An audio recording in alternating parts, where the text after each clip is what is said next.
We would like to congratulate the Ummah and also the Imam of our time on the auspicious occasion of Farhat Zahra. Alhamdulillah, we've had weeks of mourning for the tragedy of Abdullah Hussein, but finally the black clothes came off and the red clothes and the bright colors came on, and we were celebrating. Inshallah, we'll discuss more on this. But a quick reminder to viewers that this is a live show. We do take in all your questions. If you have any questions you'd like to ask, you can send it in via the WhatsApp. You can send it in via, if you're watching on Facebook Live or YouTube, put it in the comment section. You can call into the studio 0203 515 0199. And inshallah, we'll be able to discuss and answer your questions. If you are new to the show, Ahkam SOS is a show that discusses your inquiries in regards to Islamic law. You may have a question, and it can be on any topic. It can be with fasting, traveling, it could be with finances, marital rights, and so forth. Any question on any topic, and inshallah, we will be able to find your answers. I'm your host, Mohsin Shia, and joining me is Sheikh Ali Ma'ash. Assalamu alaikum, Sheikhna. Alaikum assalam wa rahmatullah. How are you this evening, Sheikhna? Alhamdulillah wa as'adallah ayamakum. Asadullah ayamakum, Sheikhna. Big Jashan Mubarak to you. To you as well. And, you know, this is a very, very big Eid for the Shia of Amir al-Mu'mineen. And, you know, it's a day we look forward to because we've been mourning for so long and so forth. And then finally, we, you know, can celebrate and rejoice and bring happiness back into our lives, inshallah. In regards to Farhat Zahra, Eid Zahra, which is on the 9th of Rabi al-Awwal, what do the sources and the hadith, what do they say in regards to this date? أعوذ بالله السميع العليم من الشيطان الرجيم بسم الله الرحمن الرحيم الحمد لله رب العالمين وصلى الله على محمد وآله الطاهرين ولعنة الله على أعدائهم أجمعين. Indeed, after more than 2 months of commemoration and aza of Imam Hussein alayhi salam and the grand visitation of the Arba'een, of course now it's the time in which the Mu'mineen and Mu'minat would take this opportunity to celebrate a great Eid in which one of those who oppressed Ahlul Bayt has departed this world after usurping the Khilafah from the rightly guided Khalifa Imam Ali alayhi salam. And of course we have many narrations with this regard. Even the date itself has been confirmed and affirmed by many of the ulama, which I'm going to just mention now again. That this day is a joyful day in which the mu'mineen would celebrate this day. Let me mention one of the sources. It's from Bihar al-Anwar by Ala Majlisi rahmatullah alayh in his 95th volume of the Bihar. He narrates from Sayyid ibn Tawus, in which in his book Zawaid al-Fawaid, he narrates this long narration. I'm going to just mention quickly. You can interrupt me if there's a salah time, inshallah, we can stop. Yeah. So two of the Shia of Ahlul Bayt alayhi salam, they traveled to the holy city of Qum about 12th century ago, in the time of Imam al-Hadi alayhi salam. MashaAllah. So to visit one of the great ulama of Shia of Ahlul Bayt with the name of Ahmad bin Ishaq. MashaAllah. Famous alim, narrator, and also companion of Imam al-Hadi alayhi salam. So you can see the establishment of Qum was back 12th century ago. You know, the house of Qum, or let's say the seminary and the ulama and the study began so early in that time. So Ahmad bin Ishaq al-Qummi, they go to visit him, this great alim in Qum, by those two Shia individuals on the 9th of the Rabi' al-Awwal. So they knock on his door, and a young lady comes out, could be his daughter or someone else, and they ask the permission to go and meet this great alim of Ahlul Bayt alayhim as-salam. So she told them that he's busy with the Eid, in his Eid. This is what Eid. We don't know any other Eids other than Fitr and Adha, and of course the Shia, the Eid al-Ghadir, and also we have narrations that day of Jum'ah also. Can we stop you here Eid. because it is now time for Maghrib Adhan here in London. Inshallah. Inshallah, join us after the Adhan where the Sheikh will continue to discuss the hadith. Inshallah, join us after the Adhan. Don't go anywhere. إن الله وملائكته يصلون على النبي يا أيها الذين آمنوا صلوا عليه وسلموا تسليما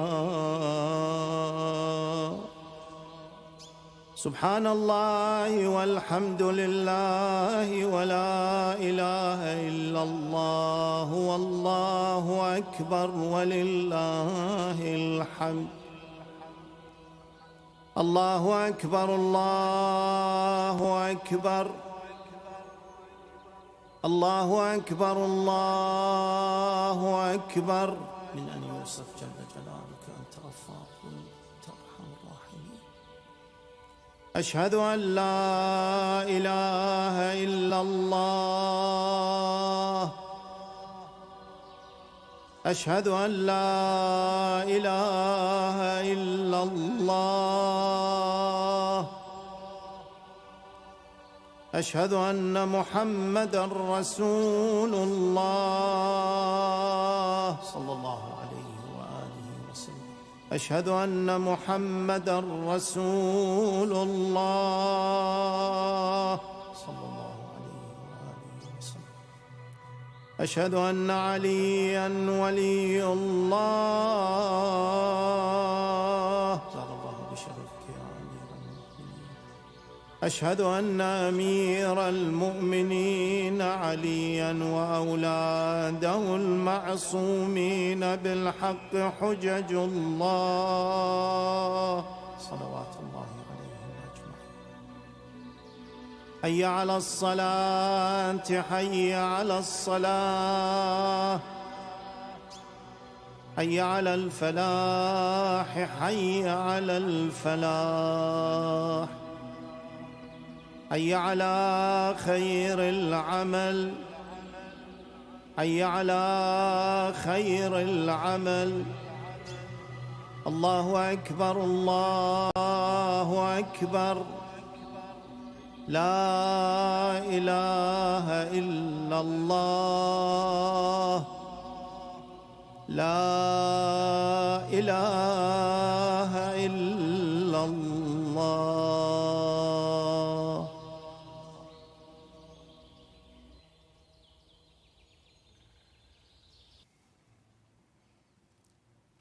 Assalamu alaikum wa rahmatullahi wa barakatuh. Welcome back to Ahkam SOS, the show that discusses Islamic duties and practices. Now, we've received some of your questions. Inshallah, me and the Sheikh will be discussing them soon. But if you have a question you'd like to ask, and it can be on any topic whatsoever, we don't need to know your name. We don't need to know where you're asking from. So it's totally anonymous. Any questions in regards to Islamic law, please send them in via the WhatsApp. You can send them in via Facebook Live or YouTube. Just put them in the comment section. Or you could call into the studio 0203 515 0199. Myself and the Sheikh will be more than happy to discuss and answer any of your queries. Assalamu alaikum, Sheikhna. Assalamu alaikum. Sheikhna, you had a hadith, you were discussing a story. There was those who went to visit a scholar. What happened next? Bismillah ar-Rahman ar-Rahim. Yes, indeed, they went to the holy city of Qom, 12th century ago تقريبا, in the time of Imam al-Hadi alayhi salam, Yes. to visit a alim, a scholar with the name of Ahmad ibn Ishaq al-Qummi, who was one of the disciples and ashab of Imam al-Hadi alayhi salam, MashaAllah. and narrates hadith.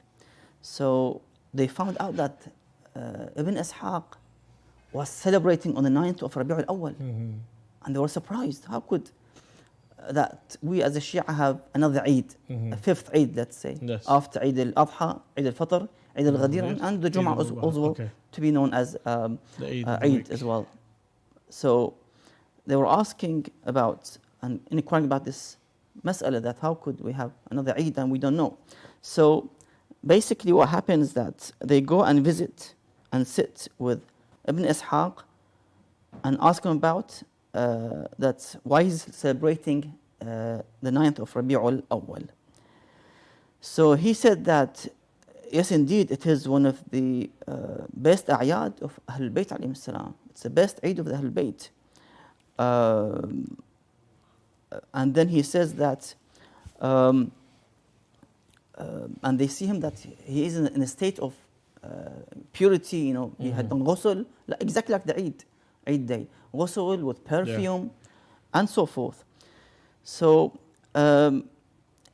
he narrates, Ibn Ishaq narrates, Al-Qummi narrates that I went to visit Imam al-Hadi alayhi salam, Abu al-Hasan al-Askari, the grandfather of Imam al-Hujjah Ajallah Farajuh al-Sharif, in Samarra. It says Surra Marra'a. That's the actual name of Samarra. Surra Marra'a. To visit the Imam in Samarra. So he said, I went and I knocked the door and I was given permission to go and meet the Imam, Salamullahi alayhi. So he says that, and it was of course on the 9th of Rabi' al-Awwal, exactly the same day that you came to me to visit me. And he said that I saw the Imam has ordered that his servants, everyone who was in the house, to wear new clothes, like the Eid day. And the Imam was actually burning some kind of oud, wood with scent. You know, very famous in Arabia. They would burn the oud to give a nice scent and smell. So I said to him that, you know, my parents be your sacrifice. That is there a Eid or a joyful day today for Ahlul Bayt alayhim salam, some kind. The Imam replied, Salamullah alayhi, that وأي يوم أعظم حرمة عند أهل البيت عليهم السلام من هذا اليوم التاسع من شهر ربيع الأول. And what a great day than this day and the sanctity of this day in the sight of Ahlul Bayt alayhim salam. Then the Imam narrates from, of course, his father up to Hudayfa ibn Yaman, radwanullah alayh, one of the companions of the Prophet sallallahu alayhi wa, one of the loyal ashab of Rasulullah sallallahu alayhi wa. This Sahabi, you can call him, you know, with the title of Sahabi Rasulullah radiyallahu anhu, Hudayfa ibn Yaman. So he said that Hudayfa narrates that on this day, the 9th Rabi' al-Awwal, he went to visit Rasulullah sallallahu alayhi wa. So he saw that Rasulullah sitting with Amir al-Mu'min Ali alayhi salam, and with him his two sons, Hassan and Hussein salamullah alayhim. They were eating on the sofra, on the banquet. And Rasulullah used to look at his both grandsons with smile, as if it was like some kind of joyful day, celebrating the Eid and so forth. And the Prophet says to his two grandsons, كلا هنيئا لكما بركة هذا اليوم وسعادته. Eat. May Allah bless you, with joy. Eat with joy for this glad day. فإنه اليوم الذي يهلك الله فيه عدوه وعدو جدكما. And indeed, this is the day in which Allah would destroy and remove the enemy of your grandfather and Allah's enemy, of course. وإنه اليوم الذي يقبل الله أعمال شيعتكما ومحبكما. And this is the day in which Allah would accept the deeds of your Shia or Hassan and Hussein and your lovers. So it's a great, great day in which we have this narration in Bihar. Of course, it's a long hadith. Don't have time to finish off. But indeed, it is a blessed day, a great day in which Ahlul Bayt celebrated Salamullah alayhim.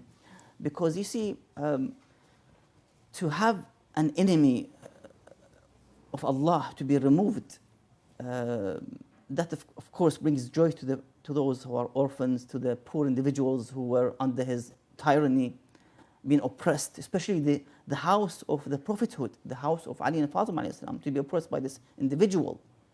You know how we were celebrating and joyful when, for example, the tyrant of Iraq was removed in 2003. Yes. And then he was hanged a couple of years after. That we are joyful because Allah Azza wa Jal would not allow for a tyrant to remain forever. Yes. One day Allah would take the revenge. Inna min al-mujrimina muntaqimun. Allah would take the revenge in dunya, and of course the grand revenge is in the akhirah. So, أسعد الله أيامكم أنت والله معكم. Ahsan, thank you very much, Sheikh. Just a quick reminder to all the viewers that this is a live show. We do take in your questions. If you have any questions, please send them in via the WhatsApp. The QR code should be there in the corner.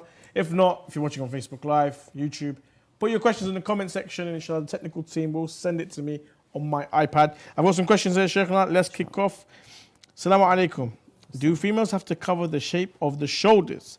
For example, when you wear certain types of hijab, the neck and the hair is covered, but the hijab doesn't go fully over the shoulders. Is this okay?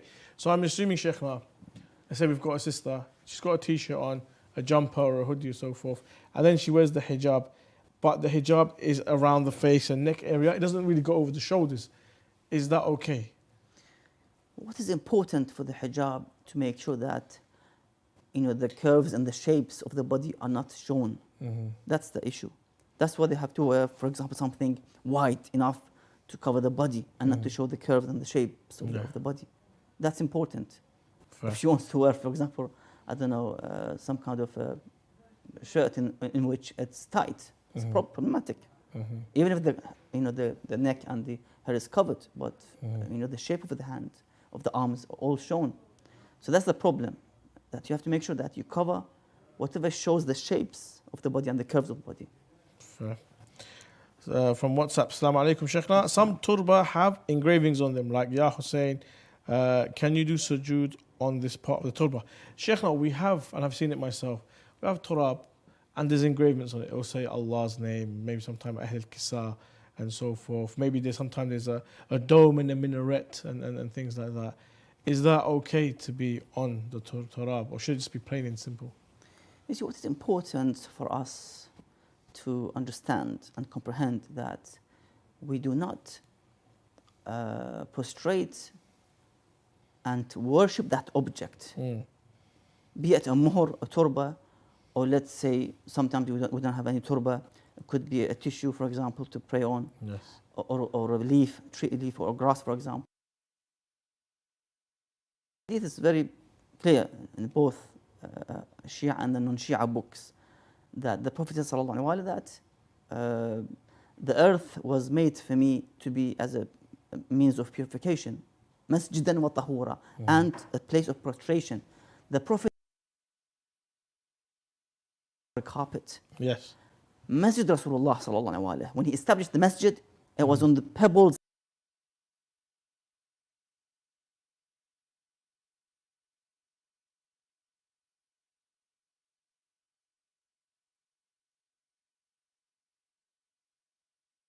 And prayed on pebbles and sand. And even they have in their narrations that some of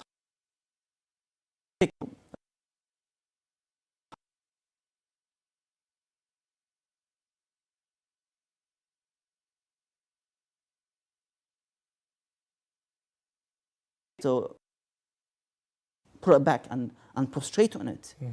So the prostration is not on the names that is engraved or the shapes and so forth. It's to show the humility towards Allah Azza wa Jal, that I put my forehead on the ground, on the earth, to show my humbleness and utmost ubudiyya and worship towards Allah Azza wa Jal. Ahsan. Sheikhna, it's encouraged for us to wear aqiq rings and so forth. Can we wear it on our index finger?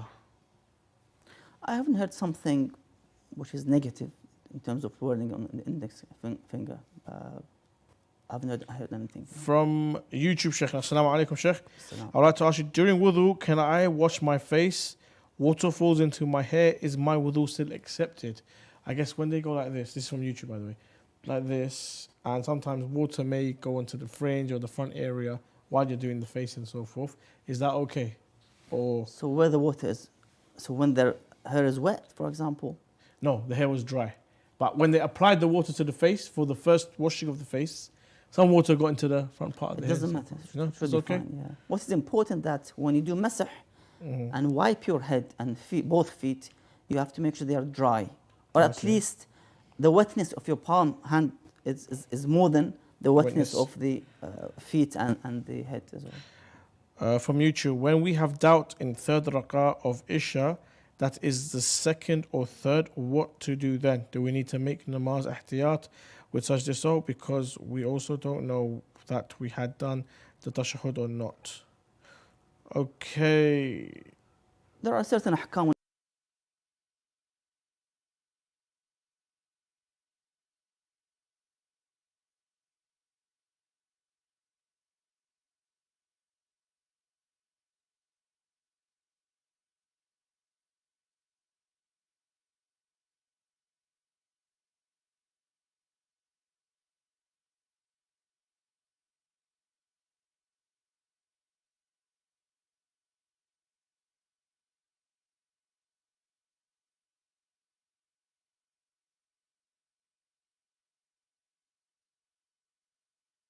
Of course, deserves it, of course. You know, you have a poor neighbor, for example. You have a poor. It's fine. But when it comes to the wajib, let's say,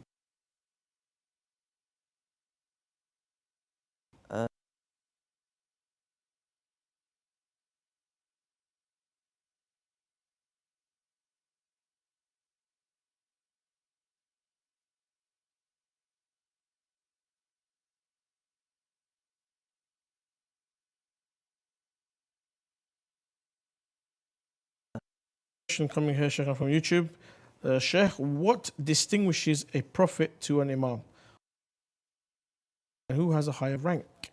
So what distinguishes a prophet from an imam? Meaning, what is the difference between a prophet and an imam? you see, the prophet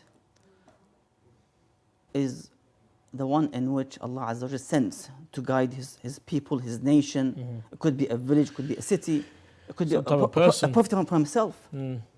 So it depends on the stages and levels of that duty given and task to this prophet. But you have the next stage is the messenger. Not every prophet is a messenger, but every messenger is what? Is a prophet. That's why we have the 5 main messengers, or as known, ulul azm. Yeah. Nuh, Musa, Isa, Muhammad sallallahu alaihi wasallam, Ibrahim alayhi salam. Ibrahim, okay. So these are the main 5 top messengers and prophets. And of course, the best is Muhammad sallallahu alaihi wasallam. So yes, that's their position. The next stage is the imam, to be the imam.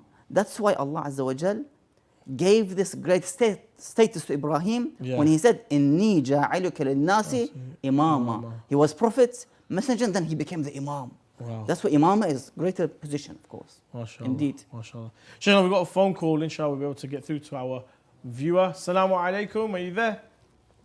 Alaikum assalam wa rahmatullah, yeah. Hello, assalamu alaikum. No, we can't. We're having some technical difficulties at the moment. Apparently, the caller is there. Assalamu alaikum, are you there? Alaikum assalam wa rahmatullah, can you hear me? Yes, I can hear you. I wanted to ask the Sheikh, I currently live in the UK and was hoping to buy a house, but unfortunately the only way I can do that is with a mortgage from the banks. What do I do in that case? Okay, that's fine. I'll ask the Sheikh for you now. Thank you very much for your phone call, brother. Assalamu alaikum. Sheikh, now the phone call, the brother was asking that the only way to purchase a home is from the banks with a mortgage. Is that Islamically acceptable? We do know that interest rates are applied to the mortgages and so forth in this country. So is this halal for us to purchase a home? Because it's your first home and you actually need that home, because otherwise you're going to be paying rent all your life, you know, and moving from one home to another home. And that's going to cause a problem, of course. In this case, the ulama would say that you're allowed to buy your first home, mortgage, and pay the interest, because it's a necessity, it's a need, basically. But for the second home is a problem. Yes, for investment, for example, that's an issue in which one should avoid, unless, again, there's a necessity. Sheikh, now from WhatsApp, Assalamu alaikum. Can females wear kohl in front of non-mahrams? Now, kohl, Sheikh, I believe it is a sunnah of Rasulullah sallallahu alaihi wasallam. It is a black substance. I don't know if it's made from coal or not, but they put it around the eyes and it apparently helps improve eyesight and so forth. Can a sister wear this in front of non-mahram? In overall, if it's known to be as zina, to beautify one's face, of course, it's forbidden. And it seems to be, it is part of the beautification. And the Quran says, وَلَا يُبْدِينَ زِينَتَهُنْ. So one should avoid, because it actually attracts, it's some kind of attraction for the opposite gender. Any kind of makeup on the face of a lady that would attract in somehow is forbidden. So the zina should not be, that's why it's called zina. Zina means beautification, to attract the attention, or let's say eye-catching, for example.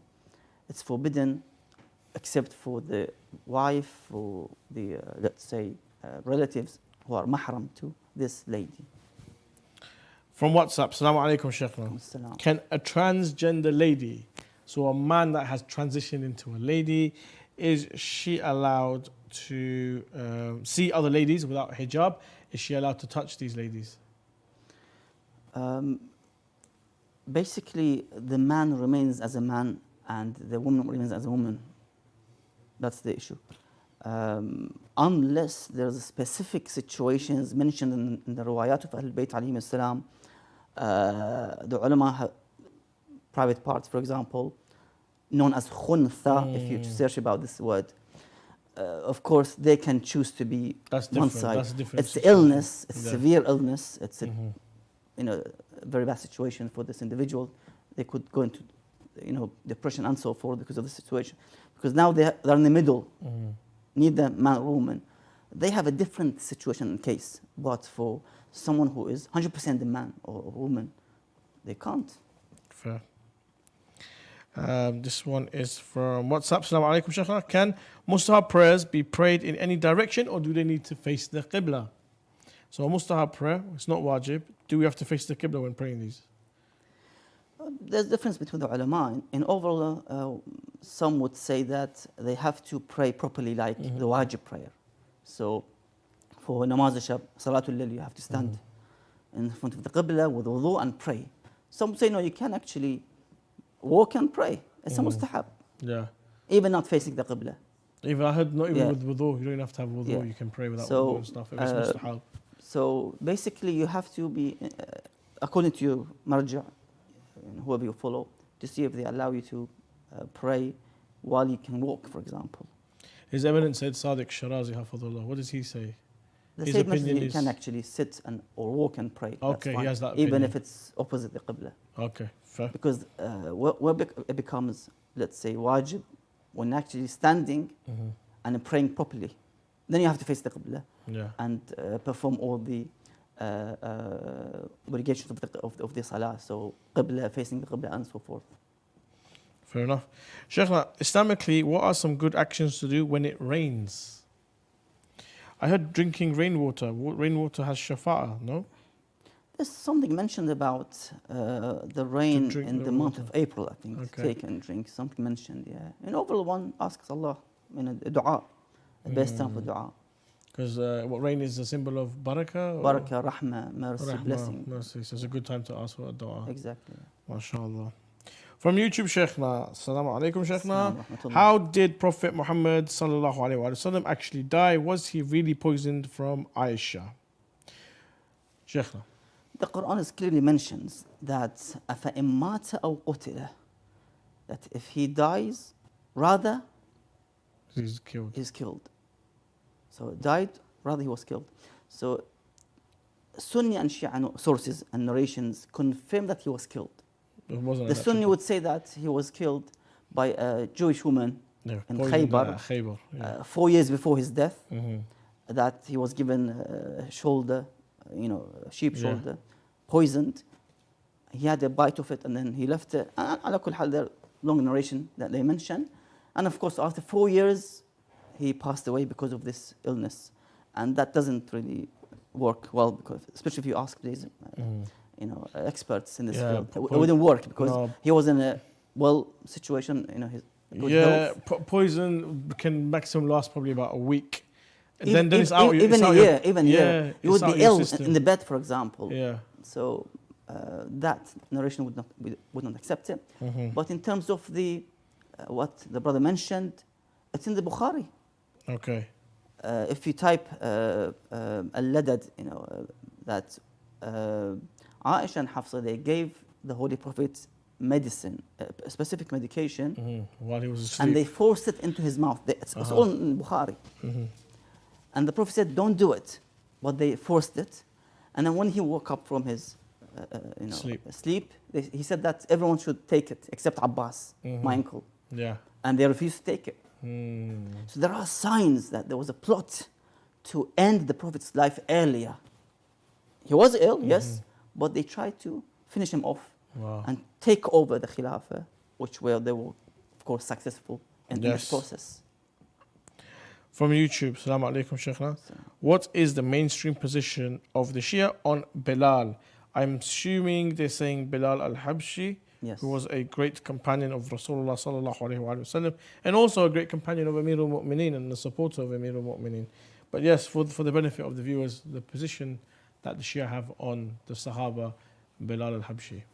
Yes, indeed, Bilal rahimahullah was a good companion and good Shia of Ahlul Bayt alayhi salam, and he left the holy city of Medina after what happened to the house, to the Ahlul Bayt alayhi salam, the attack on the house of Ali and Fatima alayhi salam.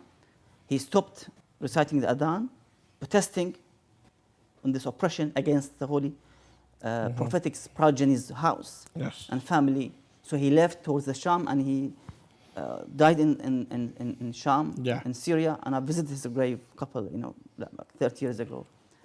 His grave in, I think, Bab al-Saghir, somewhere in Damascus. Fair enough.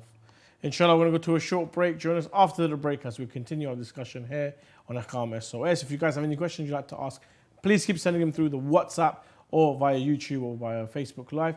And inshallah, we'll be able to discuss and answer your questions after this short little break. Please stay with us. I have a question regarding keeping pictures of scholars. Is it permissible to plant trees by or over Islam the established based on peace and non-violence? Is it permissible to collect donations for charity projects from Is it permitted to consume canned food imported from non-Muslim countries? Is there an issue for men looking at non-Muslim women? To have your questions answered live, WhatsApp us on +44 7415 09 2155.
Assalamu alaikum wa rahmatullahi wa barakatuh. Welcome back to Ahkam SOS, the show that discusses Islamic duties and practices. Assalamu alaikum, Sheikhna. Assalamu alaikum. We've still got so many questions coming in, mashallah. But for those of you who are watching, and if you have a question, please don't be shy. We're not going to ask you your name. We're not going to ask you where you're asking from. Just send in your question, anonymous, and inshallah, myself and the Sheikh will be able to answer your questions. You can send via the WhatsApp. The QR code is there. I'll take you straight to the WhatsApp page. You can ask via YouTube on the comment section, via Facebook Live on the comment section. You can even call in. We've already had one caller in today. If you would like to come speak to us, 0203 515 0199. Call in, and inshallah, myself and the Sheikh will be able to discuss and answer your questions promptly. Assalamu alaikum, Sheikhna. Alaikum assalam. Sheikhna, from YouTube, someone's asking, I have a question regarding Friday. What are good and recommended actions to do other than ghusl? Sheikhna, it is recommended to do ghusl on the day of Friday. I've heard if you do 40 consecutive ghusls on Friday, your body becomes haram to the fire of hell. So Sheikhna, other than performing the ghusl, which is highly recommended, are there any other acts that is recommended to do on a Friday? Bismillah ar-Rahman ar-Rahim. Yes, indeed, lots of ad'iyah to perform and to recite and mustahab salah to perform as well. You can start with dua al-nudba, for example. Recommended dua to be recited every Friday morning. For example, the salat of Ja'far al-Tayyar, I think. Okay. Long salah with long sajda and ruku'. Other acts, for example, you have dua as-samat. You recite this dua just an hour before, let's say, sunset, less or more, give or take. So lots of ad'iyah. The dua of the Jum'ah. You have everyday dua. Yeah, there's a dua for every day. You have the ziyarat of Imam Zaman Salamullah alayhi, Ajra Faraj al-Sharif. Yeah. Again, I can't remember much, and lots of ad'iyah. Also, very recommended to do it 100 times, Allahumma salli ala Muhammad wa ala Muhammad. Salawat. 100, 1,000 more. The much you can istighfar on that day, astaghfirullah wa atubu ilayh 70 times after in the afternoon. And so forth. You can go back to Mafatih al-Jinan and find A'mal Yawm al-Jum'ah. You can find a specific section of the ad'iyah and the A'mal of the Jum'ah, inshallah. From YouTube, what is your definition of bid'ah, innovation, and what are the steps laymen should take to identify bid'ah? Sheikhna, amongst other schools, especially with the Wahhabis, we hear the word bid'ah mentioned a lot. This is bid'ah, that is bid'ah. According to the Shia school of thought, what is bid'ah, and how do we recognize bid'ah, and what is our approach to bid'ah? Well, as the ulama have mentioned in their books, they define the bid'ah as idkhalu ma laysa fi ad-din fi ad-din. So you would insert into religion which is not part of the religion. So for example, saying that this specific sport is part of the mustahabbat or wajibat. It's got nothing to do with sharia. But you try to basically insert into the religion and makes it part of the faith, for example. Let's say, football is part of the faith, for example. So to add something into the religion, which for example, wasn't there before? Sorry? Which wasn't there before. Exactly. Okay. That's why we say that many bid'ah came after Rasulullah sallallahu alaihi wasallam's demise. Let's say praying hand-folded. That's a bid'ah, which wasn't in salah at all. Even in the time of Abu Bakr, when he was leading the ummah in his time. The hand-folding came in the time of Umar ibn Khattab, in which he introduced this bid'ah, and of course they followed him. That's why Malikiyya, they wouldn't pray hand-folded. They have their hands by their sides. Followers of Malik ibn Anas, they would pray like us, the Shia. So you see lots of things came after Rasulullah's demise because Muslims, the majority, I didn't finish the ayah I mentioned, أَفِئَ مَاتَ أَوْ قُتِلْ. The Quran says, انقلبتم على عقائبكم. It's like falling on your back. And you can't really hold anything. Because when you fall on your back, you can't stop and you can't get up quickly. So that's what happened to the ummah, the majority. There was inqilab. There was a coup against the Prophet sallallahu alaihi wasallam and his family, alayhim salam. Sheikh, in regards to Milad Nabi, our Imam and so forth, having a Mawlid, celebrating, is that considered a bid'ah? Not at all. Ahlul Bayt celebrated as well and commemorated. Even Ashura, the Prophet sallallahu alaihi wasallam started to cry when he saw Al-Hussein alayhi salam, just recently born. And he told those who were around him that he would be killed in a land called Karbala. He told this 56 years before Ashura event. So they used to celebrate and of course commemorate again the happy and the sad occasion. That's what they've told us to do so. يَفْرَحُونَ لِفَرَحِنَا وَيَحْزَنُونَ لِحُزْنِنَا. That to be happy in their happy occasions and to be sad in the sad occasions. Fair. From WhatsApp, Assalamu alaikum, Sheikh. Now, what is the ruling on copying computer software, movies, audio CDs and other such things which bear the wording all rights reserved or copyright? From the original, you're not allowed because the rights are reserved. But to buy a copied version, it's allowed because the copied version has no copyright. Okay. And it's on the shoulder and the burden on the one who is copying and selling from the original. But to buy the original software and then you copy it, it's not allowed. It's actually, the rights are reserved for that individual or the company. Do check up the law, because I do know when you buy a CD, original CD from somewhere legitimate, you are allowed to make one backup copy for yourself. You are allowed. There's a license there, so you're allowed to make one. From WhatsApp, Sheikh, can we eat the food that has been cooked by Hindus? If there's a moisture and cross-contamination as a result of cooking, let's say making salad, peeling and so forth, of course, that would be najis and haram to consume from the hand of that, even non-kitabi. But that's only if you see it, isn't it, Sheikh? For example, if my next door neighbours are Hindu and they've made some food and they drop it off to me saying, look, we've made some food, it's halal, we went to the halal butchers and everything, this is for you. Am I allowed to accept and eat the food? It could be difficult. Should I throw it away? I mean, it depends. It's a bit difficult because they actually cook it with their bare hands. Once I was buying a cake from one of the cake shops in which the owners are not even Ahl Kitab, non-Muslims. And I sent an email that, would you touch this cake and the creams with your bare hands? I got no response.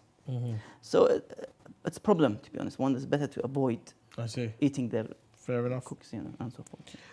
From WhatsApp, Assalamu alaikum, Sheikhna. What is the view on cursing revered Sunni figures, and is la'na different to cursing? Quran is filled with the word la'na.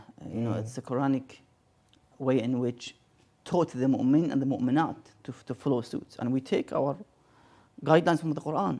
Yes. أولئك يلعنهم اللاعنون. Those, the cursers or the la'anun would curse those tyrants and individuals. Whoever caused bloodshed, caused tyranny, oppression, usurped the rights of the people, deserve to be la'na. We curse him and we send la'na on him. Of course, if the curse means the same la'na, because la'na means to keep the mercy away from him, Allah's mercy.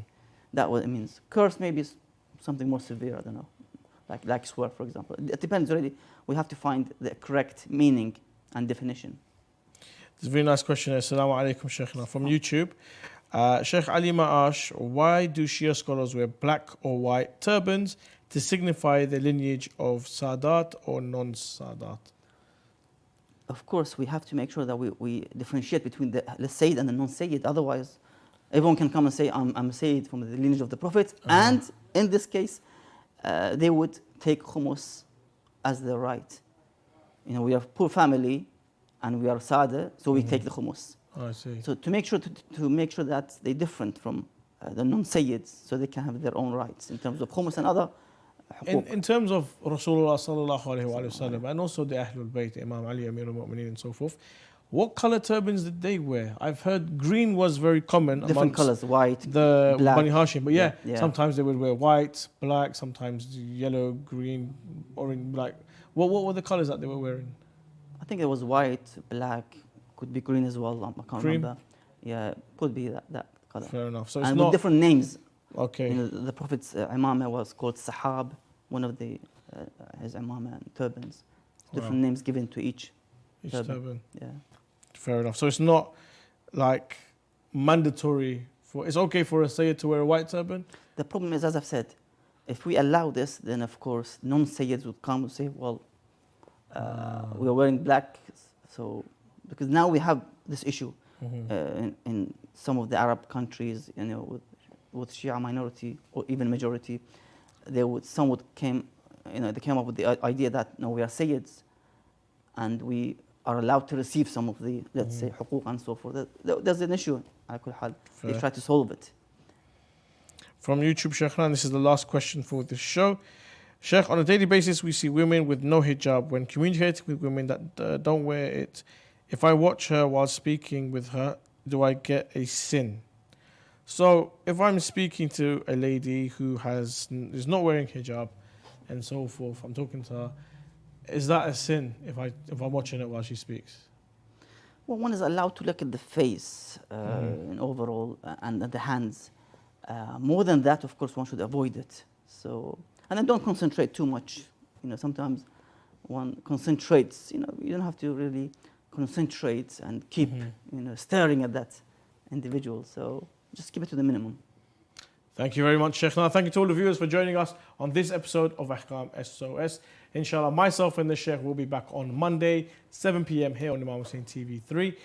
If you have a question you'd like to ask, please send it in via the WhatsApp number. If you're watching on YouTube or Facebook, please just put it in the comment section. Inshallah, we'll be able to collect them during the week. And inshallah, we'll be able to answer all of your queries until then.